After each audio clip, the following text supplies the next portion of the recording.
இன்றைய வசனம் தியானத்தின் தலைப்பு தமது வழியை சாந்த குணமுள்ளவர்களுக்கு போதிக்கிறார். சங்கீதம் 25:9. சாந்த குணமுள்ளவர்களை நியாயத்திலே நடத்தி சாந்த குணமுள்ளவர்களுக்கு தமது வழியை போதிக்கிறார். ஒருவன் தன் சிநேகிதனோடே பேசுகிறது போல சாந்த குணமுள்ள மோசேயோடு ஆண்டவர் முகமுகமாய் பேசினார்.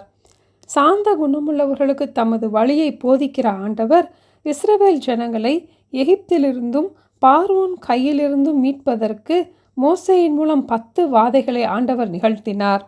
2 லட்சத்திற்கும் அதிகமான இஸ்ரவேல் ஜனங்களை கானான் தேசத்திற்குள் செங்கடல் வழியாக மோசே வழிநடத்தினார்.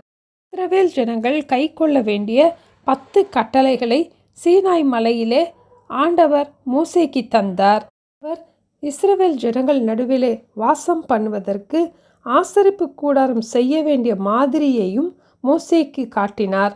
வேதாகமத்தில் உள்ள முதல் 5 புத்தகங்களாகிய ஆதியாகமம், யாத்திராகமம், லேவியராகமம், எண்ணாகமம், உபாகமத்தையும் தேவ ஆவியினாலே ஏவப்பட்டு மோசே எழுதினார். சங்கீதம் 90ஐயும் மோசே எழுதினார். சாந்த குணமுள்ள மோசேக்கு ஆண்டவர் தமது வழியை போதித்தார். ஜெபிப்போமா?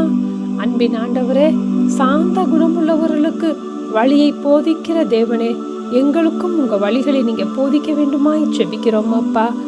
நீங்கள் எதிர்பார்க்கிற சாந்த குணம் எங்களிலே ஒவ்வொரு நாளும் காணப்பட உதவி செய்யுங்கப்பா. உங்கள் திவ்ய ஸ்பாவத்திற்கு பங்குள்ளவர்களாக எங்களை மாற்ற வேண்டுமாய் இயேசுவின் நாமத்தில் ஜெபிக்கிறோம் பிதாவே, ஆமென். Thank you. Have a blessed day.